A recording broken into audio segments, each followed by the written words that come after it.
Hello guys, Geeta English classes में आपका स्वागत है। आज हम लोग देखने वाले हैं Bihar board 100 marks 11th class के लिए पोएम वाले भाग से एक पोएम जिनका नाम है village song. Village song poem जो है बिहार बोर्ड के 11th क्लास में और अन्य राज्य के बोर्ड में भी बार बार पूछा जाता है। तो विलेज सॉन्ग जिसके रचयिता है, कवयित्री है Sarojini Naidu, the Nightingale of India. तो इसके समरी को हम लोग देखते हैं। विलेज सॉन्ग इज, यह जो विलेज सॉन्ग है, one of the noted lyrics means कविता, गीत। यह विलेज सॉन्ग जो है is one of the noted lyrics of Sarojini Naidu. यह लिरिक्स जो है सरोजिनी नायडू के द्वारा रचित है। इट डील्स, यह कविता में वर्णन किया जाता है, कवयित्री वर्णन करती है with a rural maiden's taste and temperament. ग्रामीण परिवेश के महिलाओं, लड़कियों के मनोभावना, हर लाइक्स एंड डिसलाइक्स, उनके पसंद नापसंद, फियर्स एंड एंजाइटीज, भय और चिंताओं को दिखाते हुए कवयित्री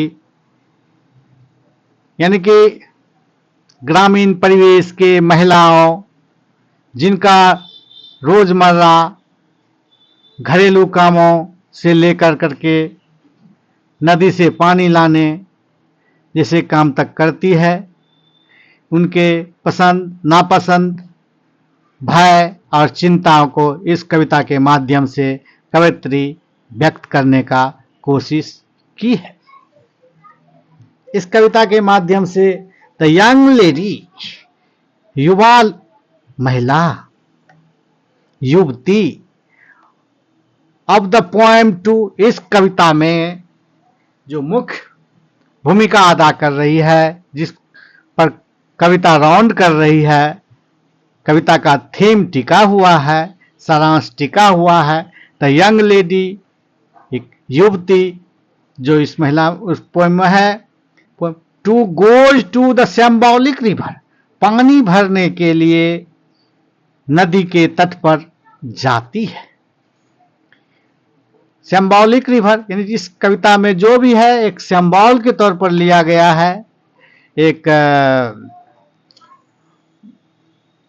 उदाहरण के तौर पर लिया गया है, एक कल्पना के तौर पर, काल्पनिक शक्ति से रिवर का। लेकिन वास्तविकता यह है कि इसमें नदी का जो नाम है वह सचमुच जमुना ये है। The young lady of the poem to goes to the symbolic river to fill, यानी कि पानी भरने के लिए जाती है। Fill her pitcher, pitcher means घड़ा। पूर्व के समय में नदियों से पानी ला करके घर में घरेलू प्रयोग करती थी। यह बात सब दिखाई गई है। The young lady of the poem to goes to the symbolic river to fill her pitcher, इन घड़ा को भरने के लिए। हेयर सी हियर्स, जहां पर वह सुनती है। हियर्स ए बोटमैन सिंगिंग, जहां पर कि एक नाविक गाना गा रहा होता है, गाता है।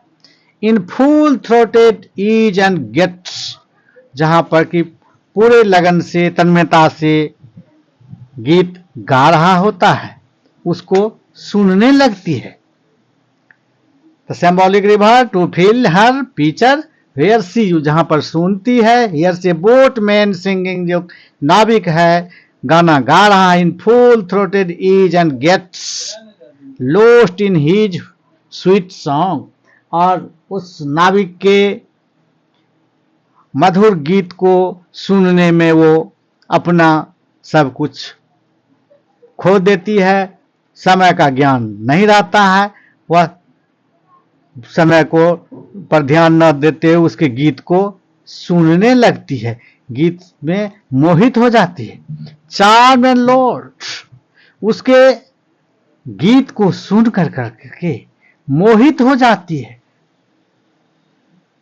लुभ जाती है, उन्हें सुनने में लालच आने लगता है, सुनने लगती है और उनका मन होता है और सुने और सुने, और संध्या का समय रहता है, धीरे धीरे शाम होने लगती है, क्योंकि प्रायः पानी लाने का काम जो होता था वह संध्या बेला में ही होता था।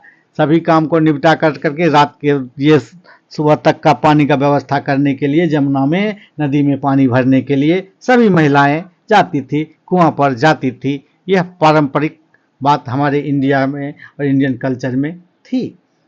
Charmed and lured by his song, उसके गीतों से मोहित हो जाती है। सी फॉरगेट्स, वह भूल जाती है, एवरीथिंग, सभी चीजों को भूल जाती है उस बोटमैन के, नाविक के मधुर गीतों को सुनकर, including the passage of time, यहां तक कि समय बीत रहा है, उसको घर भी जाना है, यह बात जो है वह भूल जाती है।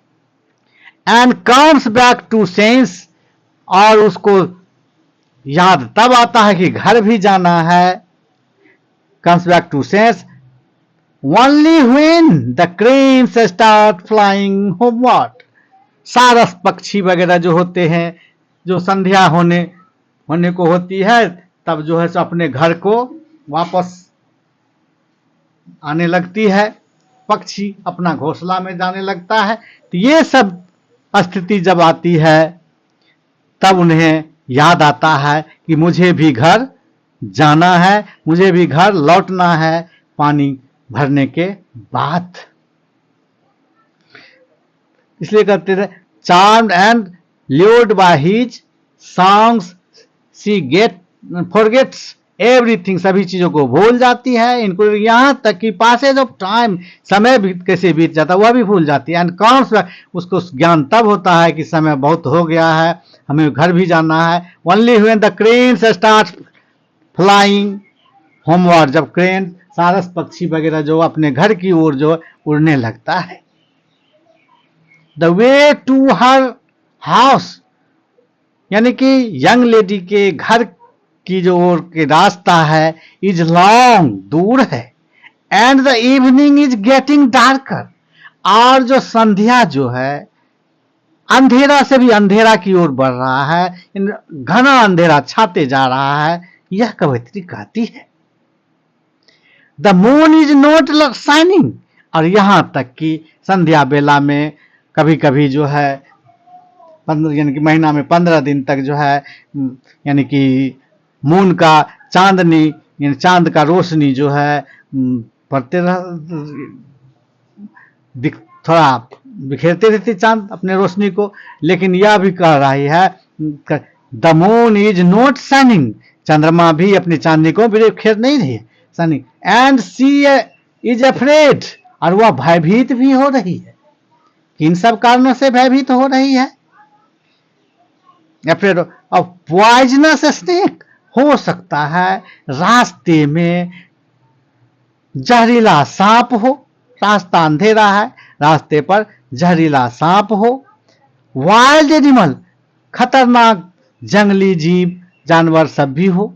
एंड मोन्स्ट्रस, यहां तक दानव, राक्षस वगैरह भी हो सकता है, दानव हो सकता है, अदृश्य शक्ति हो सकती है। ये सब बात को सोच कर करके जो है वह भयभीत हो रही है, डर रही है, समय अधिक हो गया है, और वो इसलिए कह रहा the way to her house, उसके घर की जो रास्ता है लंबा है, and the evening is getting darker, और संध्या जो है और अंधेरा में तब्दील हो रहा है। The moon is not shining, यानी कि चंद्रमा जो है वो भी चमक नहीं रहा है। एंड सी इज अफ्रेड, और वह भयभीत हो रही है किस सब चीजों से? अब पॉइजनस स्नेक्स, वाइल्ड एनिमल, और जंगली जीव से, जहरीला सांप से, और दानव से, मॉन्स्ट्रस से।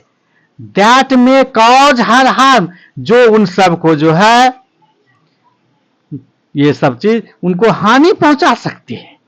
किनको? यंग लेडी को, जो यमुना से पानी भर करके घर को लौटती। सी ऑल्सो एप्रीहेंड, और वह यह भी वर्णन कर रही है, द फ्यूरीज, यहां तक कि रोष, अपने आप पर गुस्सा उनको आ रहा है, क्रोध आ रहा है, आवेश आ रहा है टू द नेचर, प्रकृति पर, जिसमें संध्या का माहौल तो है ही, तूफान आने की भी लगता है, तूफान आ रहा है, रेन, बारिश हो रही है, लाइटिंग यानी कि रह रह करके बिजली चमक रही है, थंडरिंग हो रही है, यानी मेघ गर्जन कर रहे हैं, बिजलियां चमक रही है, बारिश होने को है। Thunder that may bring about her death, ये सब बात जो है, ये सब सिचुएशन जो प्रकृति का दृश्य सब का जो वर्णन कर रहा, ये तमाम चीज जो उसको मृत्यु के नजदीक ले जा रही है। इस तरह से जो है उनको भय हो रहा। सी ऑल्सो अफ्रेड वर्णन करती है द फ्यूरीज, कि अपने आप को गुस्सा आ रहा है किस चीज पर? जो क्यों मैं बोटमैन के गाना सुनने में व्यस्त हो गई, उसके गीत सुनने में व्यस्त हो गई, जिसके कारण से संध्या हो गई है, और ये सब समय हमको झेलना पड़ रहा है। इनको नेचर, उनको स्टॉर्म, तूफान आने को लगता है, तूफान आएगी, बारिश होगी, लाइट बिजली कड़केगी, थंडर होगा, that bring about her death. These apprehensions, ये सब चीज जो वर्णन है, प्रोम्प्ट, ये बढ़ावा देती है, prompt her to curse herself, और अपने आप को शापित करती है, अपने आप पर जो है से गुस्सा होती है, अपने आप पर जो है इनको नाराजगी होती है कि herself for her long stay, लंबा समय तक जो है क्यों रुक गई वह, लंबा समय तक, यानी कि उस बोटमैन के गाना को सुनने के लिए बैंक ऑफ द रिवर पर जो है, नदी के किनारे पर जो है क्यों रुक गई अधिक देर तक? इसलिए her to curse herself for her long stay on the bank, कि लंबे समय तक जो है नदी के किनारा पर जो है, बैंक में नदी का किनारा पर of the river, and she burst out, और अचानक से वह बोलने लगती है, अपने आप पर गुस्सा होने लगती है, रोने लगती है, ये सब बातें बोल कर करके why was I tempted to tarry lured by the boatman's song, कि क्यों मैं उस बोट्समैन के सॉन्ग में जो है लुभ गई, मोहित हो गई, ज्यादा देर तक उसका गीत सुनने लगी, ये सब बात कह कर करके चिल्लाती है और अपने आप को पश्चाताप करती है। The poem appears to be a reality, इस कविता में जितने भी बात का वर्णन किया गया है वो ग्रामीण परिवेश में वह सच वर्णन किया गया है, एकदम से जो है सत्यता का लगता है कि घटना घटित हो रहा है। गांव में अक्सर ये तरह का घटने वाली घटना को वर्णन कर रहा है, reality bringing before our eyes, जो कि हमारे नजरों के सामने से इस तरह का घटना जो है घटती है, गुजरती है। इस तरह the poem appears to be a reality, सच्चाई का वर्णन करता है, bring before our eyes the pen picture of the whole scene, यानी कि कवयित्री ने जो इस टोटल शब्दों का चयन की है, शब्द को उसमें समाहित की है, the whole poem scene and situation, जो स्थिति को वर्णन की है, टोटल रियलिटी से लगता है, टोटल वास्तविकता से, सत्यता से ओत प्रोत लगता है। लास्ट एक्सक्लामेटरी फ्रेज जो है, जो एक राम रे राम, एक्सक्लामेटरी फ्रेज जो है as found on the lips of an Indian maid, यह जो है जो भारतीय महिला है वह जब भी, भारतीय नारी जो है जब भी वो दुख में होती है, अत्यधिक विपत्ति में रहती है या अत्यधिक ज्वाय में रहती है, तो राम रे राम शब्द का प्रयोग उसके ओठ पर ही रहता है। तो इस तरह से उस शब्द को भी ला दिया है इन्होंने, कवयित्री ने। As found on the lips of an Indian maid in danger, जब भी गहरे खतरा में रहती है, घोर विपत्ति में रहती है, समस्या में रहती है, तो भारतीय महिला जो है, भारतीय ग्रामीण परिवेश की महिला जो है वह राम रे राम शब्द का जो है प्रयोग करती है इन ज्वा में और इन वंडर में। Is highly appropriate and suggestive, जो वर्णात्मक है और सही जो है लगता है, सचमुच में ये ग्रामीण परिवेश का वर्णन कर रही है। तो इस तरह से हम लोगों ने देखा कि किस तरह से ये कवयित्री वर्णन कर रही है इस कविता में, जो ग्रामीण परिवेश में महिलाओं के साथ क्या सब घटना घटित होती है। तो देखते हैं हम लोग। The village song is one of the noted lyrics of Sarojini, यह जो कविता है सरोजिनी नायडू के द्वारा कविता जो रचा गया उनमें से ये प्रमुख है, जो ग्रामीण परिवेश पर है, खास करके ग्रामीण महिलाओं के समस्या को दिखाने का प्रयास क्या किया गया है। आज के समय की तरह जो है प्रत्येक घर में नल का व्यवस्था, चापाकल का व्यवस्था, यह उस समय नहीं था जब ये कविता लिखा गया था। उस समय नदी से ही या कहीं कहीं नाला से ही, कुआं से ही पानी का घर में लाने का प्रबंध होता था, उसी से पिया जाता था। उस समय का यह कविता है। It deals with a rural maiden's taste and temperament, और जो ये ग्रामीण महिलाओं का जो है ग्रामीण महिलाओं का जो है लाइक्स डिसलाइक्स, पसंद नापसंद, डर भय, एंग्जाइटी, चिंताएं, यह सब को दिखाती है, इस कविता में वर्णन करती है।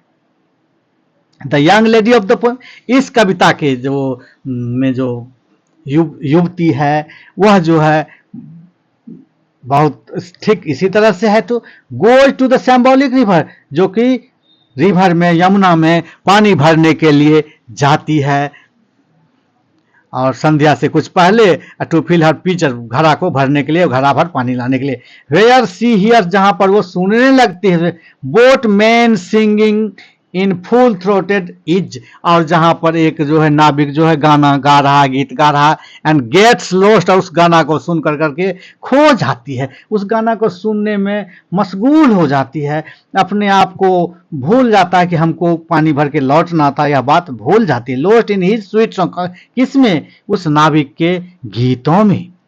चार्म एंड ल्यूर्ड, और उस गाना को सुन कर करके मोहित हो जाती है, उसके गाना को सुनने में बंध जाती है, मंदमुग्ध हो जाती है। By his song she forgets everything, और सब कुछ को भूल जाती है, everything including the passage of time, यहां तक कि समय कब बीत गया उसको पता ही नहीं। And come back to sense, और उसको तब ज्ञान आता है समय का sense, only when the cranes, ये सारस पक्षी वगैरह जब घर लौटने के लिए अपना पंख फरफराने लगते हैं, वापस होने लगते हैं, यह देखने के बाद उसको जो है पता चलता है, स्टार्स फ्लाइंग होमवर्ड, जो घर की तरफ लौट रहा है, तब उसको भी याद आता है कि हमको भी घर लौटना था।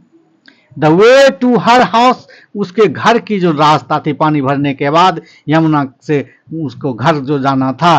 The long and the evening, लंबा है, रास्ता भी लंबा है। The evening is getting darker, और संध्या जो है वह भी अंधेरा में और गहरा अंधेरा होने को जा रहा है। The moon is not shining, और जो ये चंद्रमा का रोशनी है, चंद्रमा का चमकना उजाला है, वो भी नहीं हो रहा है। And she is afraid of poisonous snake, और वह भयभीत हो रही है किस चीज सब, उससे, जहरीला सांप से, वाइल्ड एनिमल से, एंड मॉन्स्टर से, दानव वगैरह से भयभीत है। That may cause her harm, जो कि उनको अंधेरा में इस प्राकृतिक आपदा, उसको कह लीजिए, उसको हानि पहुंचा सकता है।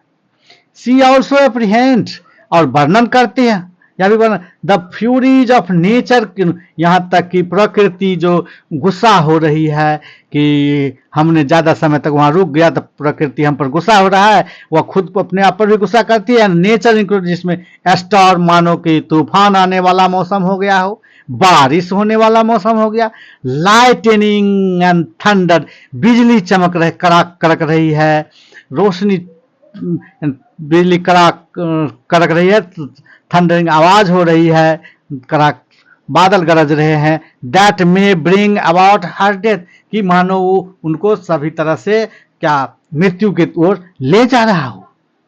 दीज एप्रीहेंशंस, यह सब वर्णन जो है प्रॉम्प्ट्स, जो बढ़ावा देता her to curse herself for long stay on the bank of the river, कि अपने आप को वह जो है कर्स करती है, अपने आप पर पश्चाताप करती है, रिमोर्स करती है कि क्यों मैं उस लंबे समय तक उसके गीत को सुन करके बैंक ऑफ द रिवर पर जो है नदी के किनारे पर रुक गए। एंड सी ब्रस्ट आउट, और कहती है why oh why was I tempted to tarry, और ये जो है lured by the boatman song, कि क्यों उस बोट्समैन के सॉन्ग को सुनकर के ज्यादा देर रुक गई। The poem appears to be a reality bringing before our eyes, और यह कविता जो है, इस कविता में जो जितना भी वर्णन किया गया है, मानो कि हमारे समाज में जो घटने वाली घटनाएं हैं उसके तमाम तरह का वर्णन इस कविता में किया हुआ है, जो हमारे आंखों के सामने घटती है। Pen picture of the whole scene, और इसमें सीन जो क्रिएट किया गया है, शब्दों का जो चयन किया गया है, सिचुएशंस का जो चयन किया गया है, वो बहुत ही सराहनीय है और सत्यता से ओतप्रोत है। द होल सीन है सिचुएशन। द एक्सक्लामेटरी फ्रेज जो लिया गया है, राम रे Ram, as found on the lips of Indian maid, या जो भारतीय महिलाओं के जवान पर होता है, ओंठ पर होता है, जब भी किसी डेंजर खतरे में होती है, जब भी वो कोई अजूबा बात को देखती है, जो हाईली अप्रोप्रिएट एंड सजेस्टिव और वर्णनात्मक भी है। इस तरह से हम लोगों ने इस कविता को देखा जो 11th क्लास के लिए है। ये कविता को आप लोग पढ़िएगा। Thanks for watching this video. Subscribe, share and comment. Thanks.